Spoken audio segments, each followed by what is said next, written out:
हिंदू धर्म में एकादशी तिथि भगवान विष्णु के प्रति समर्पित होती है।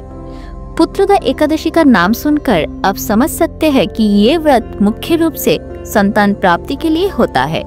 लेकिन इस व्रत को पालन करने से केवल संतान प्राप्ति ही नहीं, जीवन के सभी पापों का नाश होता है और भगवान विष्णु की असीम कृपा प्राप्त होती है।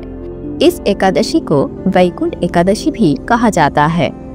नमस्कार, धर्मधारा के आज के वीडियो में आप सभी का स्वागत है।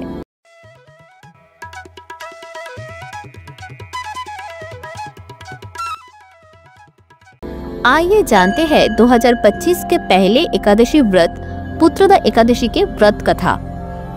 पुत्रदा एकादशी हर साल पौष महीने में शुक्ल पक्ष की एकादशी तिथि को मनाई जाती है।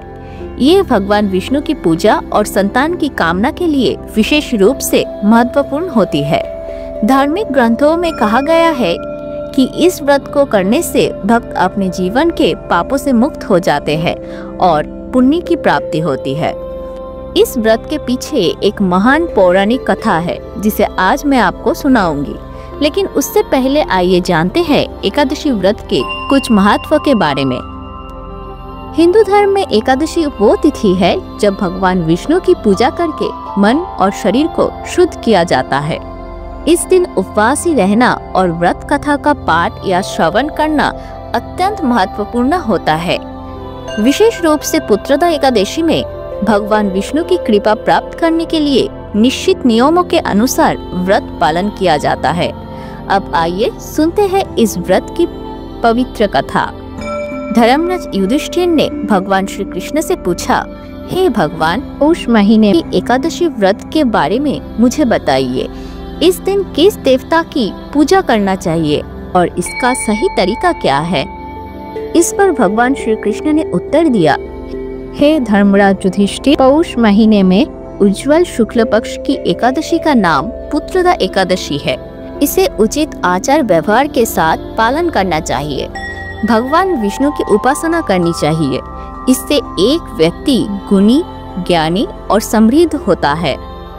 अब मैं तुम्हें इससे जुड़ी एक कहानी सुनाता हूँ। प्राचीन काल में भद्रावती नामक एक समृद्ध राज्य था। उस राज्य के राजा सुकेतु और उनकी रानी शैवा अत्यंत धार्मिक थे। वे हमेशा अपने प्रजाओं की सुख दुख में मदद करते थे। लेकिन उनका एक बड़ा दुख था, उनके पास कोई संतान नहीं थी।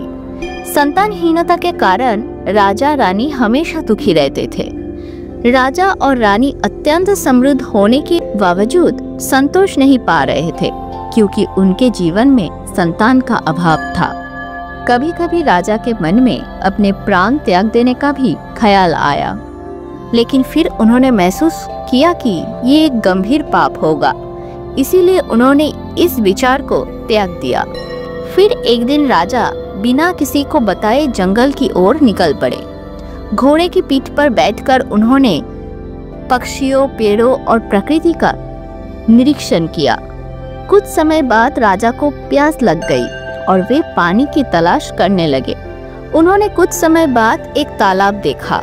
उस तालाब के किनारे तपस्वियों का आश्रम था।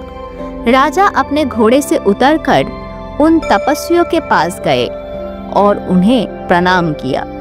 राजा ने तपस्वियों से पूछा, हे ऋषिगण, आप कौन हैं और यहाँ क्यों आए हैं? ऋषियों ने उत्तर दिया, हे महाराज, आज पौष शुक्ल पक्षी का शुभ एकादशी है। हम विश्वदेव के साथ एकादशी के बाद माघ स्नान के पवित्र उत्सव के लिए यहाँ स्नान करने आए हैं। राजा ने ऋषियों से कहा, हे ऋषिगण, मेरा पास कोई पुत्र नहीं है, इसलिए मैं राज्य छोड़कर इस वन में आया हूँ। यदि आप मुझसे प्रसन्न हैं, तो मुझे पुत्र प्राप्ति का वरदान दे। ऋषि ने उत्तर दिया, हे महाराज, आज पुत्रदा एकादशी है। आप इस दिन उपवास रखें तो निश्चित रूप से भगवान की कृपा से आपको पुत्र प्राप्त होगी।